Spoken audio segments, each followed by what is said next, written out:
পরে তো কই বাজার চটফুটা হয়ে বিদে করে দিছি এরপর একটি যাইতাম না।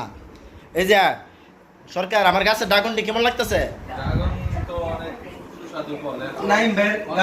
আম কাঁঠাল হ্যাঁ, আর এদিকে ভিজে আছে বা সজীব আছে আর হাতে কিছু করা। সজীব কাঁঠালটা কেমন? আচ্ছা কাঁঠাল তো সবাই হানা।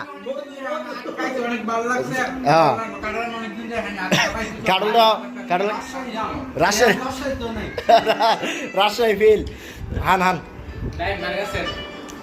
স্পেশাল ড্রাগন ড্রাগন এ তোমার ড্রাগন কো দোকানে দিছে তোমার ড্রাগন কেমনে পাঠাইছো? আচ্ছা এরপর আরো আইটেম আছে, এইটার পর আরো কিন্তু আরো 2-3টা আইটেম রয়ে গেছে। আচ্ছা নাচতে হয়ে যাবো গা। আচ্ছা আমি তো দেখাইতেছি আপনার পাশাপাশি